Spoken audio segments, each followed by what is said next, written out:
Greetings, loving fans. This is Connor with the Next Run Gaming podcast interview series, Interviews Up the Ladder, a competitive 40K podcast where we figure out what makes these guys tick, these top 40K players who are doing their damnedest to win these tournaments out in the field. This week, we have the Blood Angels Master of Disaster. We have Thomas Hegstrom Oakey. Say hello to the folks, Thomas. Hey, how you doing? Thanks for having me on. Excellent. So I saw Thomas. I'd heard of him before. I'd seen him do really well at a lot of events, and then I saw him on stream at SoCal play that awesome game against the Florida man John Lennon. So we had to have him on the podcast. I was like, this dude's doing something right, like playing pure Blood Angels in a Space Marine meta and like whooping ass. So, Thomas, why don't you just tell everybody a little bit like how long you've been playing 40K and why you keep on playing these Blood Angels? Sure. Quick little disclaimer, you said pure Blood Angels and definitely via the ITC faction I count that way, but there have been some nitpicky people who say, hey, you do bring an assassin. Is it really pure? So I just want to throw that out there and say, yeah, I recognize that I am cheating a little bit by bringing an assassin, and the assassin does help quite a bit. So, sure. You know what? Fuck the haters, dude. Fair enough. I kind of I roll my eyes at them too, but anybody, it's the internet. What do you do? Oh yeah, absolutely. So yeah, I've been playing. Really, I started GW games back when I was like 12 years old, late 90s. And then I got out of it as I kind of was an adolescent or whatever. But really when I started 40K was right at the beginning of 5th edition, like 2008, 2009. And I had a local crew of guys who we played at a one game store, and then that went under in the financial stuff of 2008, 2009. So we kind of like stayed together as a group of friends, and then we've played ever since. And that's kind of the core of my my team, the Double Dutch Rider team. I don't know. Maybe people have heard of them. Maybe it doesn't matter. Anyway, that's my 40K team. Quick question about that. Does that have anything to do with the film Zack and Mary Yes, it does. Porno? Yes, it does. That's because I saw that shit and I was like, yo, these dudes are hardcore. Yeah, it started as a joke, and then it stuck. Like the co-founding buddy of mine, we went to a Feast of Blades back in the day when Feast of Blades was a tournament out in Denver, and we won a charity duo tournament under that name, and it was a crazy win. Shouldn't have won it.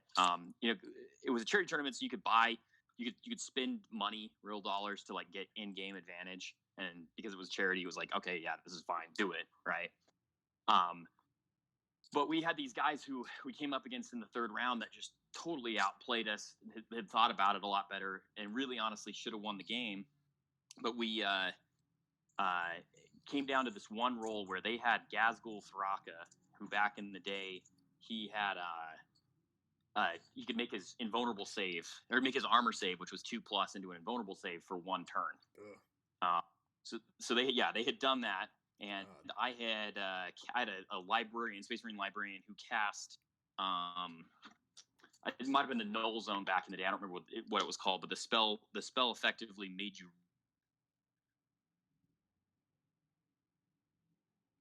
You just dropped out, Thomas. I don't know what happened. Are you still on Discord? Did you maybe mute yourself? Hey, sorry about that, guys. I hope that doesn't mess things up. I got a phone call and it dropped me. Oh no, that's cool. From the call. Cool. Dude, we keep it real deal on this podcast, man. Real life happens, boys. Okay, apologize for that. Anyway, the old style null zone, which made it so you had to re-roll your successful saves, and so he had rolled. I'd done exactly 3 wounds. He had 3 wounds left. He made his roll, and then I was like, you know what? Just roll trip 2s for me. And he rolled trip 2s on the re-roll. It was this insane roll, and we won the tournament because of that roll. And so we kind of like kept the name. We said, well, if we ever, this is a joke, but if we ever actually create a 40K team, we have to have this name because of that. So absolutely, here we are, here we are 10 years later with the double Dutch rudder. It's crazy. And 10 years old. That's crazy. Some people know, some people don't know, and it's fun. Yeah, dude. Some people know, some people don't. That's true. Another great story. Rich Kelton. He's a religious guy, and he was a pastor, and he LDS pastor, which is called a bishop. But anyway, he didn't know. Real straight laced guy. He didn't know, and we invited him to the team as the third member, and really kind of making the team an official thing. And he he put it up on his Facebook that he was joining this team, the double Dutch rudder. And then later he asked me, he's like, "So is this like a Dutch thing, or like a Dutch sailor thing?" And I'm like, "Yep, no, and I showed him a clip and explained it to him, and he starts like freaking out because he's like, "I put that on my Facebook. Everybody's saw this," and it was hilarious because he gets really red in the face when he gets embarrassed. It's one of our favorite pastimes as a team. Oh God. Anyway, I've gotten off of the main topic. But anyway, yeah, I played a lot of Space Marines. I played Space Marines mostly. In fact, I did the best I've ever done in the ITC was in 7th edition with Space Marines. I took top Space Marines in the last most dreaded year of the battle company. But then I got into the tournament organization side of things, and I don't have quite as much time to dedicate to trying to be the top player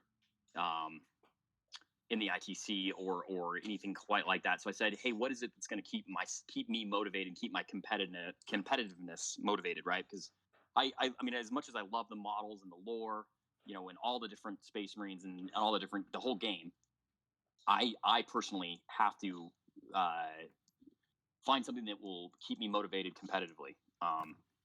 And so I kind of had looked at Blood Angels. I really liked the way I spent the first year of 8th edition playing regular Space Marines that, right after the Codex drop, they were pretty good, and then they diminished very quickly.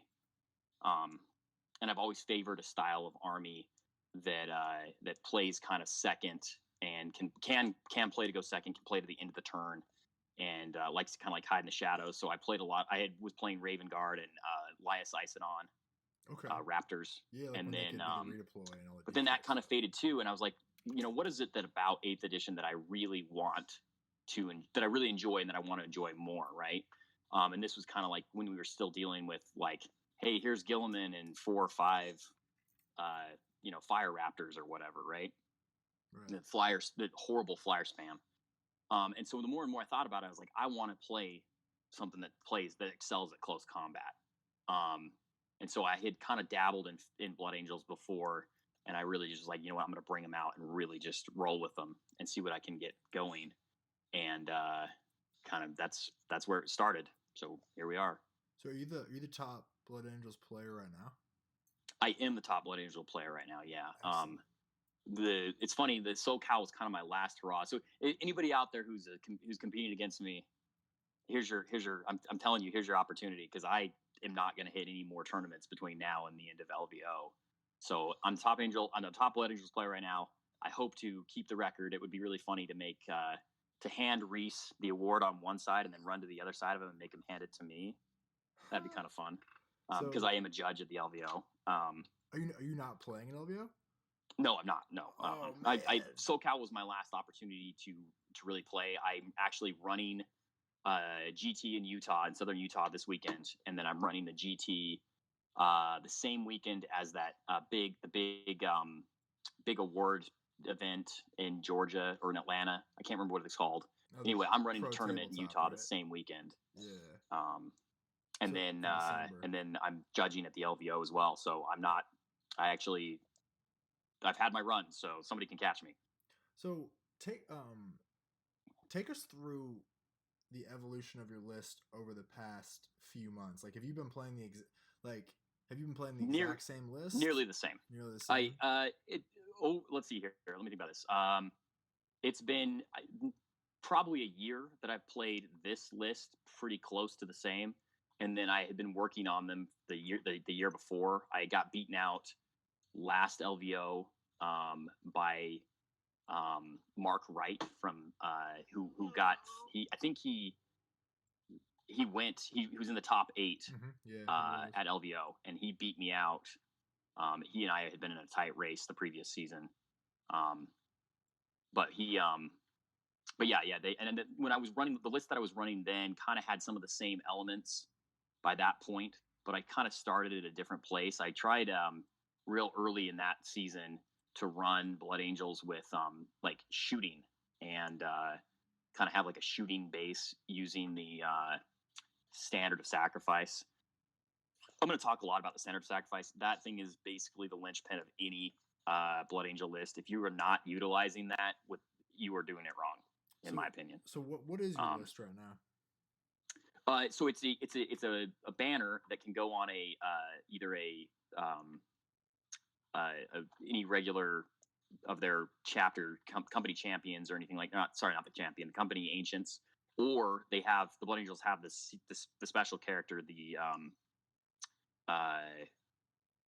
sanguinary ancient, who is a sanguinary guard but gets the ancient keyword and can gets a different ancient keyword. Because one of the things that's really cool about the Blood Angels is they actually have 3 different ancients with 3 different rules. They have the sanguinary ancient. They've got the standard company ancient. That's like the 4+ ability that all Space Marines have. And then they have a Terminator ancient, which is different and older than the Terminator ancient now for Space Marines, but does a reroll of some kind. And the sanguinary ancient gives a close combat lieutenant ability. But anyway, you run the standard sacrifice on any one of those guys, and what it does is you model within 6 inches gets a 5-up Feel No Pain, as long as they don't have the Death Company keyword. So that's a pretty big deal. It's when you can stack it with things like Sanguinary Guard, who have a 2+ save and a 2 wound model, or a bunch of characters kind of clustered around characters like the Sanguinor, characters like Astaroth, who have a 2+ save and a 4+ invulnerable, and all of a sudden they have a 5-up Feel No Pain. It becomes levels harder to kill them. So what is the list you brought to SoCal, and why does that list work in the current meta? Well, okay, so first, the first caveat, the first disclaimer is that, and I said this before when I really did well at the Boise, and I had wrote some articles for Frontline, you have to have terrain on the table. If you get Planet Bowling Ball, this list doesn't work. It just doesn't. Like, that's 100%. You'll just lose. It requires you to at least have some terrain, some LOS terrain, preferably a magic box. Doesn't have to, but preferably somewhere you can kind of stage and hide your big units or your characters. Because the way the list works is it's really rotating around the 2 big hammers of your Sanguinary Guard and your Death Company. The Death Company are this kind of like glass hammer of just really ridiculousness that you can buff up to magnificent proportions and just throw at somebody and do maximum damage. And the Sanguinary Guard do less damage but are more survivable, and so they can really, in a situation where I need to be like, hey, partway through the game, I got to change the tempo. I got to recognize that I'm not going to be able to run out there and really chop up everything they've got, but that's okay because I can just hide behind this building here, mitigate most of their firepower, and survive. And if I'm ahead, then the onus is on them to come to me instead. So that's the 2 big linchpins, and then the things that make them work are all the characters, your coterie of characters. So like I mentioned, you have the Sanguinary Ancient. He's definitely one of the linchpins. I would say that the second linchpin, which most people don't think of, but is really honestly, is the Sanguinary Priest with the jump pack. Probably Blood Angel players are going to lose that with Legends and Cimber. That's the rumor I've heard. I hope that doesn't happen because it's really an important and also iconic piece of Blood Angel lore and their armies for a long time now. But what that does is he's an apothecary, but also gives a bubble of +1 strength to units within 6 of him. So it really bumps you. It allows you to say, hey, because Blood Angel's core ability is the +1 to wound on the first round of combat. Well, okay, sorry. Turn they're charged, are charged, or heroically intervene. Um, but that makes it go from like, hey, I wound you on a 3 to I wound you on a 2, and then I also am in range of this singular ancient, so now I'm rerolling ones to wound. So it's just a plethora of attacks with characters like the Sanguinor who give the bubble of +1 attack, my librarian who can give a unit a +1 attack, now shock assault +1 attack. So all of a sudden, your death company, who starts with 2, gets an extra one on the charge, has a chainsword. That's 7 attacks on the charge, and then I've got Astaroth there to reroll to hit. So it's threes re-rolling. I've got their strength 5, so anything that's toughness 4 or less is I'm wounding them on 2s, re-rolling 1s. So all of a sudden you're just so many attacks that it doesn't really matter what kind of save they have. I'm blowing them up. Or they're hard target like Centurions. Well, I've got Thunderhammers, and each of these Thunderhammers has 6 attacks apiece. And hitting on 4s, re-rolling 1s and 2s, wounding on 2s, re-rolling 1s. And that's more damage than most things in the game can mitigate. So you got your 2 like big frightening hammer units that are the damage dealers that do the heavy lifting in your list, and you have your support characters and stuff. But you have a Phobos attachment in there as well. Yeah, so I run a Phobos 1 unit of infiltrators because honestly, infiltrators even in one unit, pretty much if you play correctly, can shut down a GSC. And so when I kind of designed the list, GSC was kind of the big boogeyman at the time. And so I was looking and saying to myself, well, what do I need to do to make sure that my big hammer units can be protected and be there for the counter punch after these nasty but lightly armored GSC units hit the table. And the infiltrators basically shine in that role. And they shine the role against. They still shine because you can't appear within 12 of them, which means you can't charge them unless you're it's not a banshee, right? Or you have some sort of weird combination of things. Like the GSC can still sort of do it, but it really makes it difficult for anything that's kind of arriving from Deep Strike to get in and hurt any of your stuff, especially like I said, the support characters. And then I run the Phobos Librarian as well, and Tenebra's Curse is a must take. Like it doesn't matter what kind of Space Marines you're playing. If you have access to the Phobos Librarian and the Tenebra's Curse, you should be taking it. Everyone is really talking about how good Thunderfire cannons are right now for a lot of different reasons. Now, obviously, Tremor Shells is kind of like the main piece of that, right? Now, obviously, you can bring them in different ways and they can do a bunch of damage themselves, but the ability to make your opponent not be able to move when their big hammer unit all of a sudden can't get where it needs to go, that's a huge piece. That's a huge thing. And so the Tenebra's Curse, even if it doesn't ever get used, like in John Lennon's game, I made the mistake of kind of putting him out there as a, hey, well, I need to be where I can get so I can Tenebra's Curse if he decides to come forward. Of course, he was like, well, I'm just going to shoot this guy. I did survive a round. Didn't heal enough, and just really honestly shouldn't have left him out there to die like I did. And I learned quickly from the mistake, but it was too late. The guy had already died.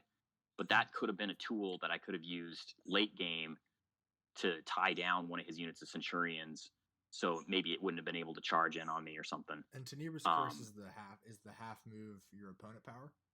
Yeah, it's half move, half advance, and half assault. So and it stays on even if you leave the table and come back, a la like to jump from orcs, it stays with you. So an orc player trying to put 30 boys to jump 30 boys into your face, all of a sudden, well, no, they mathematically can't make a charge anymore because they have to appear 9 inches away. So that's a pretty big deal when it comes to, like I said, mitigating your opponent's big nasty units that could get into your stuff and cause problems. So when I was watching the game, so that's super cool, man. Like, it's so technical. You have so many crucial pieces, and everything is like working like a well-oiled machine. And as I was watching the game versus you and Lennon, it looked like it was like y'all were kind of playing chicken, and you were trading little units for a little bit, yeah, objectives here and there. Yeah. So like, and because I was looking at your list on BCP, and you have like 15 units in your list, like of like Space Marine bodies that are not even Primaris. So it's like, that is Squish Town. So like, It is a bit. It is a bit. Yeah. which And is just like, dude, I play like, I mean, I play like Eldar myself, so I'm definitely familiar with Squish Town. So how do you like keep from getting just like straight up tabled against so many people? Like how much is it about like your movements and your measurements that keeps you in these games? I would say 100% that. Now, again, like I said at the beginning, terrain plays a factor. Sure. Obviously, table bowling ball, I'm gonna just lose. I could table bowling ball. I could be like, hey, okay, I'm gonna play against some knights. Maybe I just shove everything into your face because I have scouts, right? And then hide my characters as best I can and deep strike my two big units. But I'd still probably lose. It needs terrain. But when I have terrain, I have a lot of mobility and play because all of my troops are scouts. Even the infiltrators can infiltrate, and they can. That means that I can have early board control. My units, even though they're squishy, right, like you said, and will die to something like a Thunderfire or a lot of. I played a Tau player before earlier in the tournament, and he was knocking out a lot of my units kind of one by one with his out of line of sight shooting. I can't think of what it's called right now. SMS. That's what it is. Right. Yeah. But they still have to dedicate shooting to those things to get rid of them, and it gives me that initial table control, which means that the onus all of a sudden becomes on the opponent to have to make decisions. Anytime that you make your opponent have to make a choice between two things, that's or more. That's really valuable because not only is it, it's making them think, it's making them maybe make a mistake, but it means that you have the initiative because your opponent is, like I said, thinking. Whether it's a defensive or an offensive initiative. So like, do you ever what is it about? You said you need something in the game that keeps you like going back for competitive reasons. Like you got your TO stuff, you got like I'm sure you're doing like fun things in the hobby, painting, whatever. And, I wish I had time for that. oh, But yeah. oh, dude, I just got an airbrush and I'm like all about it right now. It's airbrushes are awesome. Dude, it's incredible. So but like I think like a obvious question, I'm sure. I feel like many people might just assume you're like a diehard Blood Angels fan, like you have like Sanguinius tattooed like on your thigh, kind of stuff. So like, I'm not, and I don't want to admit this because I don't really want to make the Blood Angel players hate me, but I'm actually a fan of the Emperor's Children. At my heart, I'm a son of Fulgrim. So you're a complicated man. So like, yeah. So bro, like what I have to know is like, and it's just like you want to play Combat Space Marines. Like what? Like why are you still playing Blood Angels? You know what I mean? Well, okay. So yeah, good question. This goes back to, I guess, the introduction to how did I start playing the game. Well, I got into the game, like I said, at this game store that went under. But before it went under, we had this plan to do, and this was all before any of the Forge World 30K stuff came out. We had this plan to do, using the old White Dwarf rules.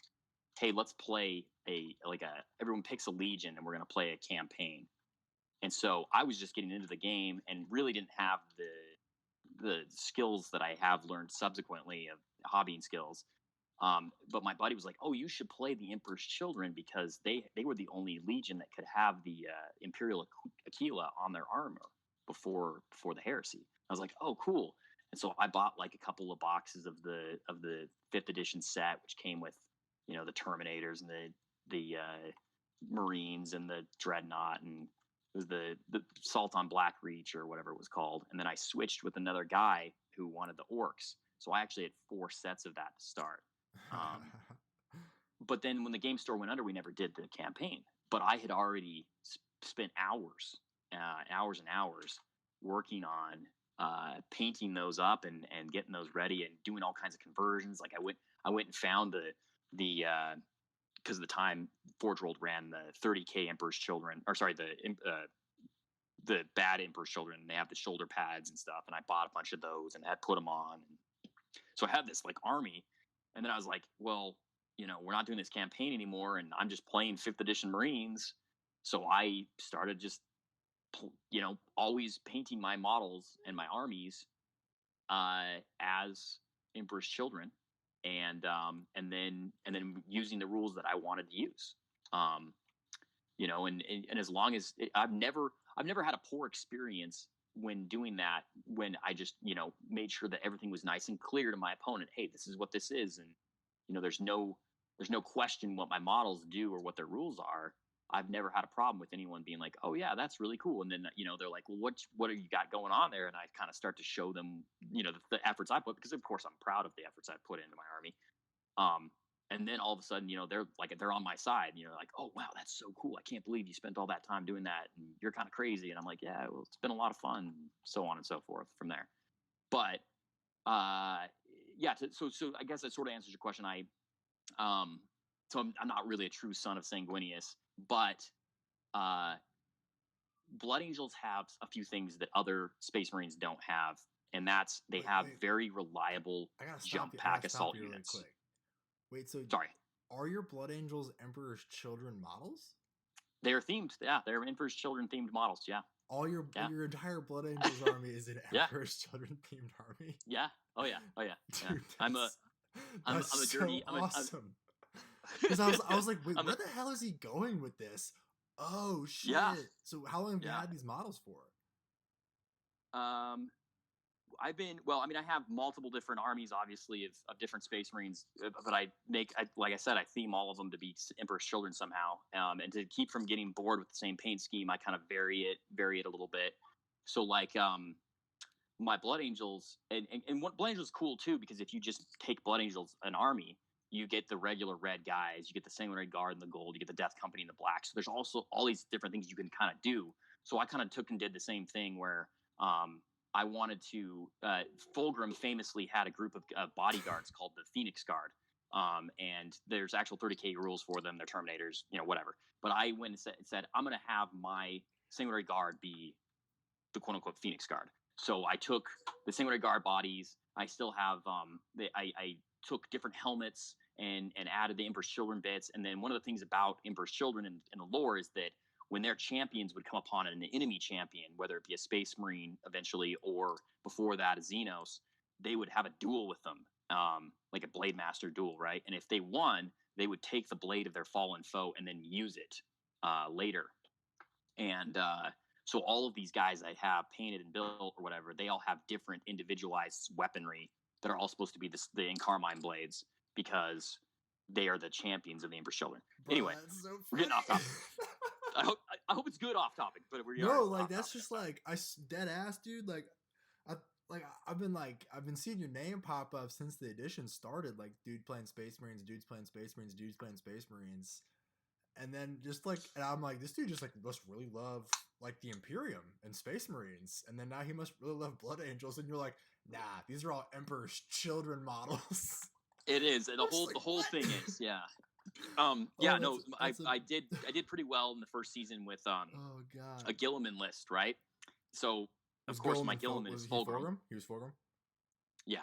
Oh my god. Oh okay. yeah. So but about the Blood Angels, right? So what is it about the Blood Angels rule set and how that army plays that has you continuing to play them in a time where I'm sure you could make a super dope looking Raven Guard Emperor's Children armies? Why are you still playing Blood Angels? Is it just because of the modeling thing? I mean, last year I had played them basically the whole season, because I said, hey, I have to take a break, and the Space Marines were at a low ebb, and I just wasn't interested in what was there anymore. It was basically I was down to playing like I said, Last Isodon, and when the previous LVO I had an Isodon list with all of the bells and whistles. I actually had 2 Calexis Assassins and what's her name?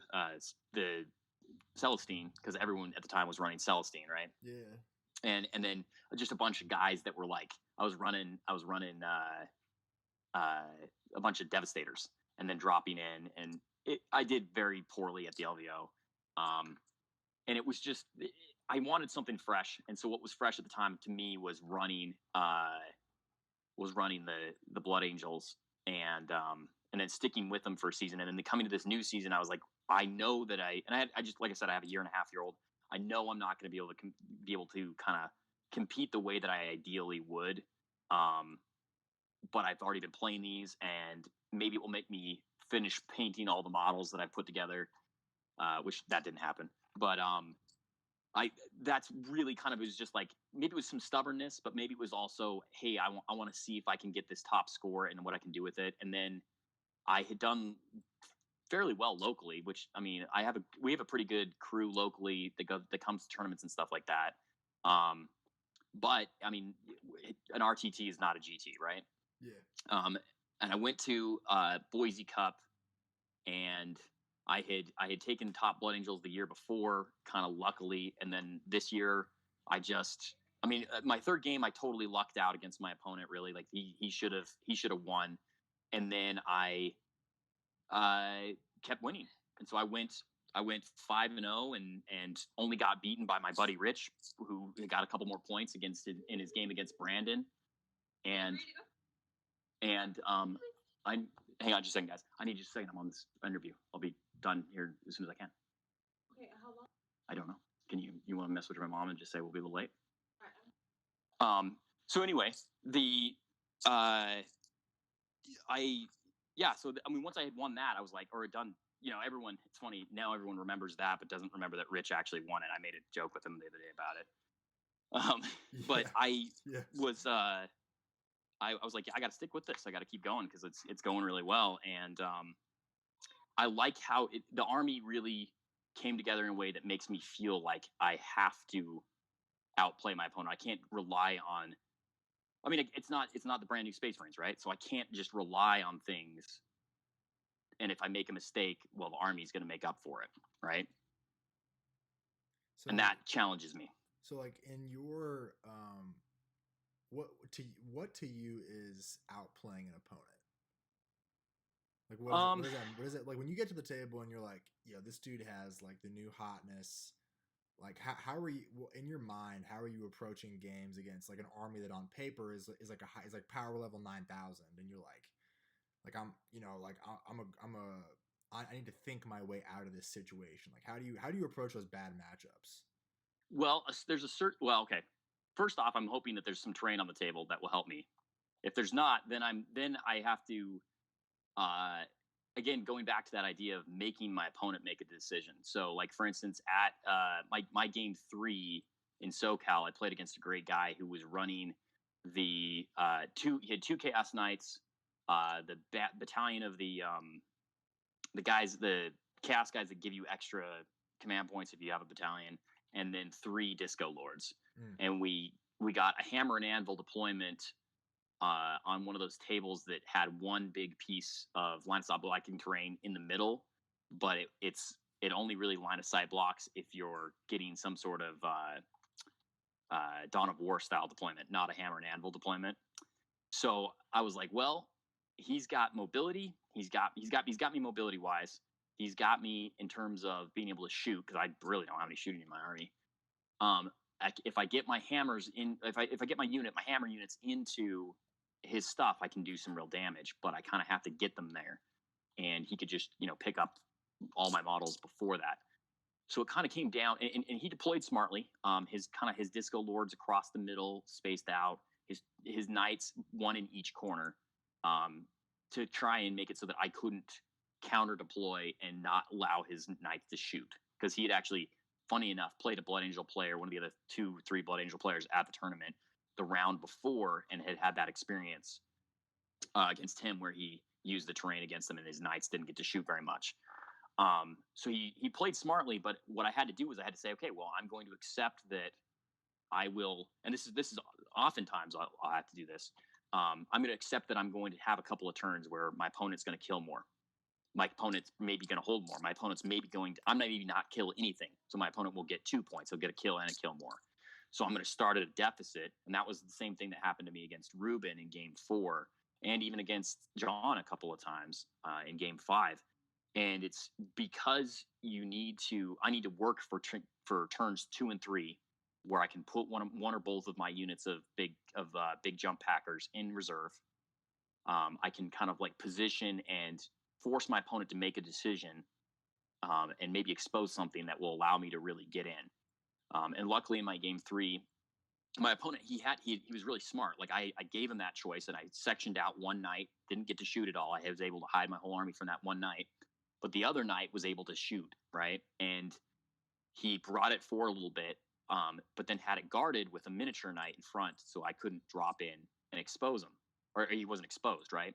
But then he got greedy because I had a couple of characters close by, and he was like, "Oh, I can get those characters with this mini knight."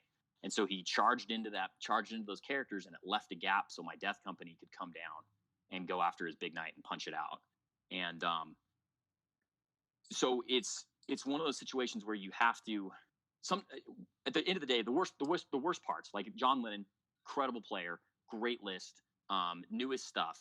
I needed him to make a mistake, and the game was as close as it was because he did make a mistake. For the first time ever, my Calidus assassin came down, killed one of the Thunderfire cannons, which was great because that thing was eating me alive. And then he forgot the following turn to kill it, and so I actually got to eat another character with the Calidus assassin, and that made a game out of it. We had both had Headhunter, and all of a sudden, he's given 2 Headhunter points to me, and he had to go spend some resources to go back there and get her, and it made him start to sweat a little bit, right? Because he had made this mistake, and all of a sudden now he's in this mentality of, well, I can't make any more mistakes. I can't do anything else wrong because maybe I might lose to this. I might lose to Blood Angels, right? And that's part of it too. Is that as soon as I can get my opponent on the back foot, they start to sweat a little bit because it's like, well, I don't even know. Some opponents may not even know what the army does, right? And I'll come to the table and I'll be like, hey, look, here's what these do, and I'll explain through everything, right? And then sometimes, even though I've explained it to them, then when it actually hits them, they're like, what? And I'm like, I really tried. I tried to explain to you. I'm not trying to have a gotcha moment here. This is what this does, and it does it really well. And so it's kind of a combination of those things to kind of play against a bad matchup. Remembering that even though I don't have all of the stratagems or the extra life the extra stuff that the new Space Marines have, even my close combat scout is going to take down or has a fair chance of doing real good work against just about everything else in the game. And in fact, my close combat units are still better than any Space Marine close combat units. It's just kind of a combination of things that makes the Space Marines better overall. Dude, that is very awesome. That is super freaking cool. So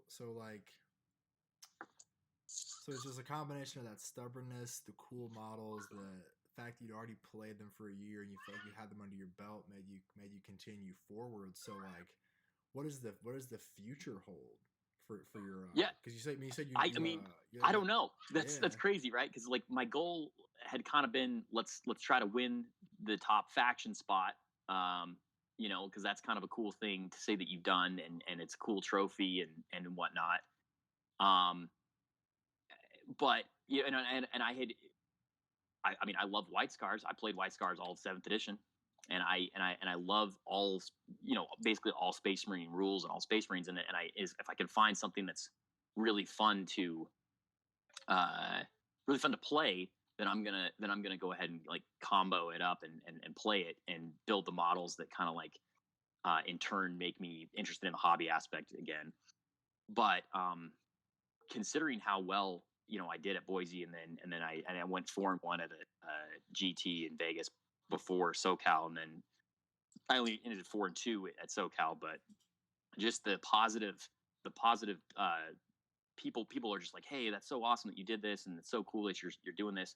I mean, I almost feel like I now have kind of an onus or maybe even a responsibility to keep going because I can't really even though I'm not a true Blood Angel, right? I can't let the Sons of Sanguinius down now. That's so. Like, I'm still kind of mind blown about that, but like, this is like so crazy, dude. So like, for you, it sounds like it's like you get like that aggressive but also like kind of cagey play style really works well for you, and just like the all the practice. Like I think the thing that I've learned from talking to like guys like you and like other players I've sort of interviewed and I've heard be interviewed is like so much of the game is about practicing like your I mean it's like seems like a simple thing to say, but like practicing your army over and over again to learn not only Yeah, what there's it does but like repetitive reps, yeah, right? but what it can do against different matchups. So I think like what in that game against John Lennon, aside from the Calidus moment, what do you think kept you so close in that? Because that's like the nastiest shit that exists. Yeah. Um. Like what? So like Well, like going into that go ahead. game, what was your mind state, and how did you like? What was your game plan outside of like Well, I need to put pressure on him? You know what I mean? well, for sure, yeah. And then, I mean, he knew like obviously he's teammates with Ruben, the guy that I played before, and then he had also kind of followed my articles, and so in those articles, I basically kind of step by step talked about my games that I had at the Boise. So he knew more than a lot of opponents do when they come to the table what my army was capable of. But to add kind of the psychological effect of that, to kind of actually like put him on a back foot to start, he in Ruben's game, and this is actually not my preferred style, and I don't do it very often.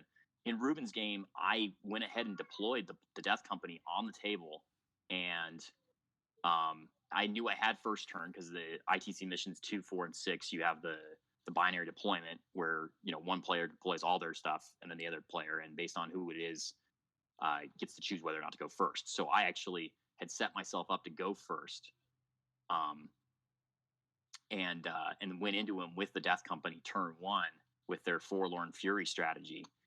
Um, and that's a really nice psychological piece to have because it's one of the last units I tend to deploy on the table, or not.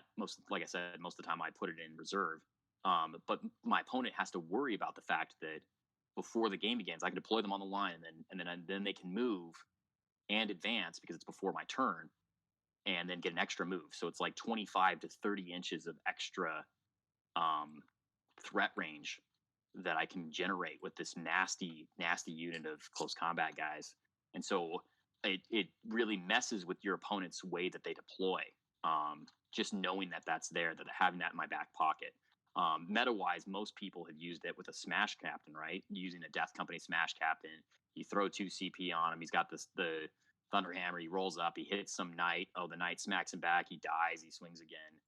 You spend, and I spend the same number of CP. The difference is that I just have 15 guys, and I've linked them all the way back. I trailed guys all the way back to all of my buffs, and so instead of one Smash Captain, he's hitting on 3s, rerolling 1s, and then wounding on 3s.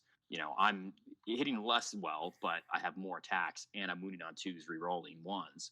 And I still have the option. He's not going to kill the whole unit in return. I have the option of spending 3 CP to swing him again. With like so that's like a huge. Sorry, hammer. go ahead. Yeah. Yeah. I mean, six Thunderhammer attacks a piece. Like that's the same that you're going to basically get out of a Smash Captain, right? But that's one guy, right? Like I have 5 Thunderhammer guys. So it's just like math wise, I could take out 2, maybe 3 knights with that unit. In one swing, and if I swing again, more, right? It blows up stuff, and so it's such an effect that, and especially having used it against Ruben and then ending up against his teammate, John played very defensively from the get go and wanted to know exactly how that worked because that's what he expected me to do, which was great for me because I didn't want to do that. I wanted to play my game, which is the cagey game, I'm going to hide game, I'm going to stay back game,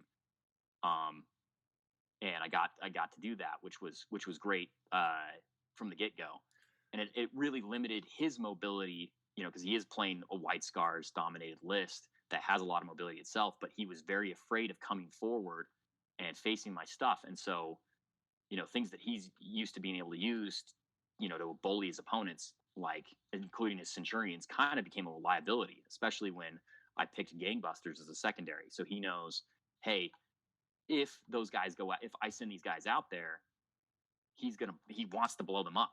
And so I've got to keep them from him so I can have more, I can starve him of those points. Right. So he's trying to starve me of his points, but at the same time, that means I'm starving him of some of his best units, which means that really the game it's kind of a boring game to watch maybe, because for somebody who's just kind of like viewing the game as like a, it's sports ball kind of game, right? Not somebody who knows the intricacies of the game. It was maybe a boring game to watch because basically, okay, I moved up and hid in this building. He kind of shuffles some units. He shoots at me and kills some models, and that's the game, right?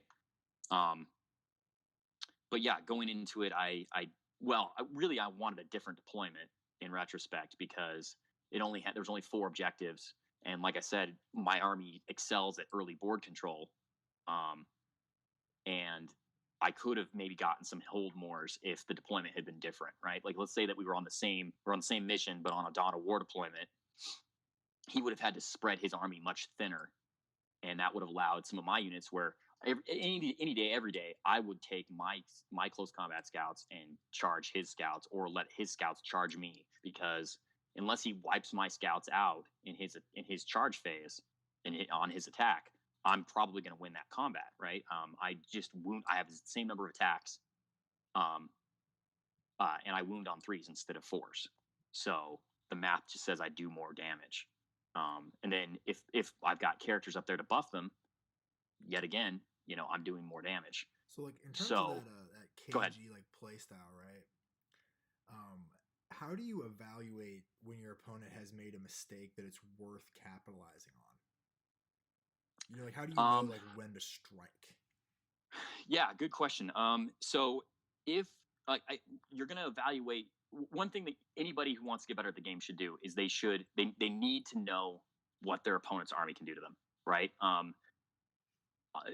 There are casual players out there who just play for fun, and these are the guys who make up the majority of a tournament, right? But if you're that guy, like you said with this podcast, your goal to break to the next level, to be a better player, to win the GTs, you need to know what your opponent's army can do.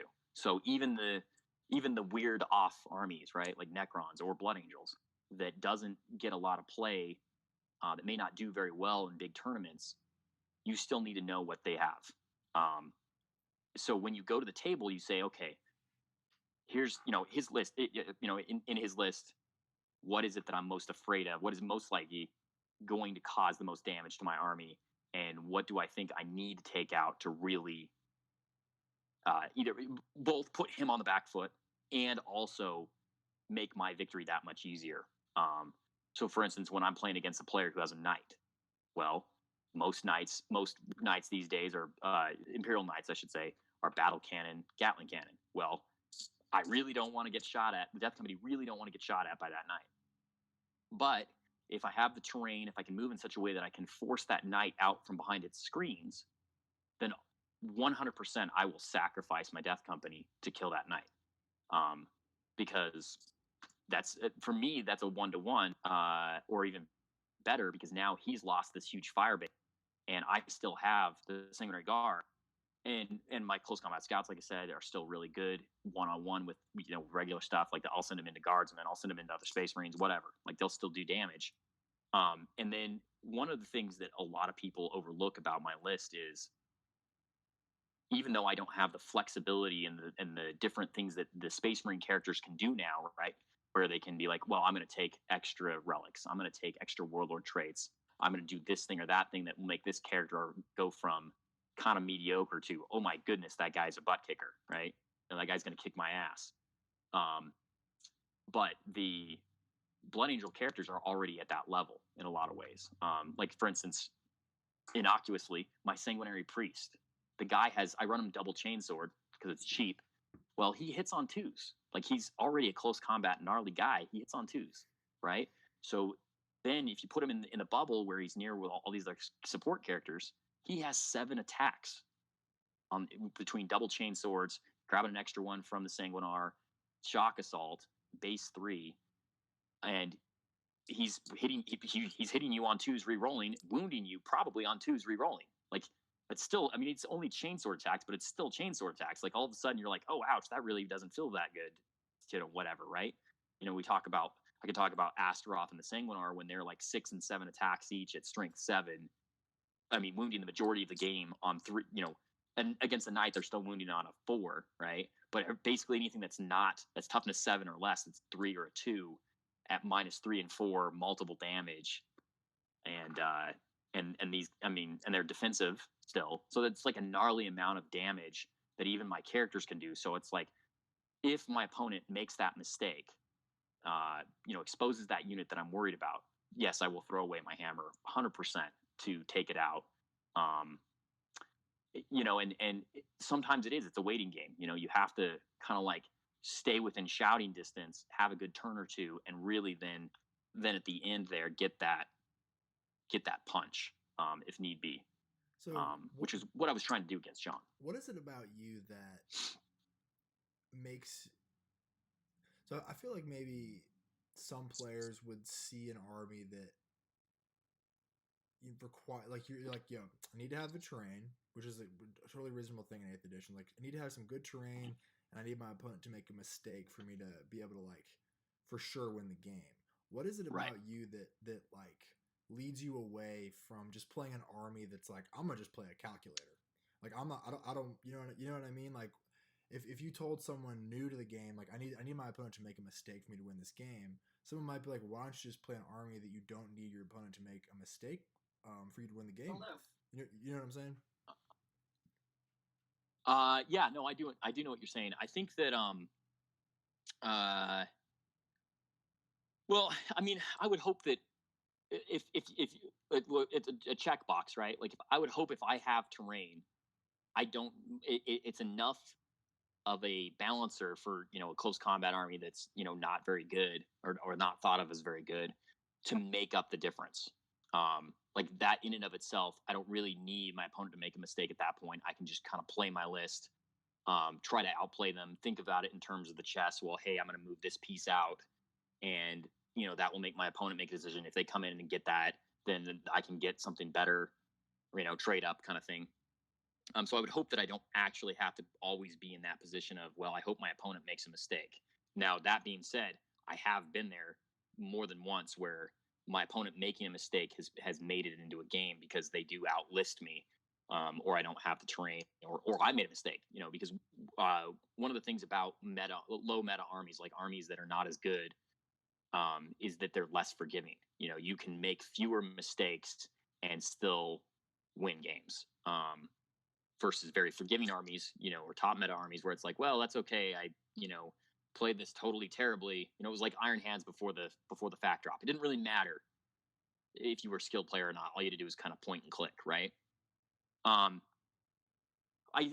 think part of it is I haven't chased the meta for a while now. I mean, I was definitely chasing the meta in 7th edition, I would say. When 8th edition was new and everyone was kind of doing their own thing, I chased the meta a little bit. I did stay away from definitely stayed away from the flyer spam. And some of it, like, it's stubbornness. I don't necessarily need to be that guy. And you can make up for a lot of those things with like we talked about, with reps. You pick your list. If your list has some stuff that really does well, that really has a chance, and then you play it enough times and you play it against enough matchups, what your opponent's going to do. Naturally, via these reps, have your own game plan. Then you're going to be okay. I think a pretty good example, a world famous example, Nadavati and Grapondo in the finals a couple of years ago. Yeah. So the kind of the clincher, right? Yeah. The clincher moment, yeah. and also the moment where everyone was like, Nadavati's the people's hammer, et cetera, is that when Grapondo forgot that he had to use a stratagem at a certain point, and Nadavati called him on it. Of course, not gentlemanly, but then Grapondo's not a gentleman, so he gets what he deserves. But he didn't know because he hadn't played the army enough, right? Like he was waiting until the very last moment before the tournament began to kind of be like, and he's a good player, right? But it's that next level of, hey, I'm going to play this list 100 times. You know, with my battle company, I think I had 250 games played or something. And it gets to the point where like you might make a small change, like 50-point change. If you can get a list to a point where you're like, I like how this army plays, and I only need to decide on the last 50 points of war gear. And sometimes I like this piece of war gear, sometimes I like that piece of war gear. Then you're in a good place. I think you're in a good place, kind of no matter what. To do fairly decently. No, for sure. And then it's dude. yeah. I just wanted to push that question because I feel like that's kind of like, I feel like that's at the back of a lot of people's minds when they see somebody who's not playing like a super meta list, but they still do really well. It's like, well, why are you doing that? And I think that's like that's a really good answer. And I totally like, so that was why I asked, because I was like, well, why is this guy, for sure. This is why this guy doing it. And it's crazy you mentioned that game, because I was actually watching that on YouTube today because I'm a total freak. Like, it's a fun game to watch. It is. It's a great game to watch. It's very interesting. But dude, I really appreciate you coming on. That was fascinating. Thank you. Thank you. Thanks for inviting me. 40K fanboy. So I love doing stuff like this, obviously because of the podcast. But did you have any like closing thoughts you wanted to give out to people?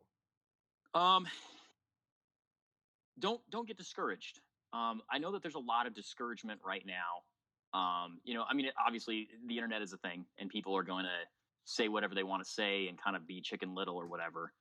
But anybody listening to your podcast, don't get discouraged. You know, we're in the golden age of 40K right now, and yeah, Space Marines are really, really powerful right now. Like they're really brutally powerful, but we saw that GW listens. I mean, there was a FAQ that had meaningful changes to the Iron Hands almost immediately.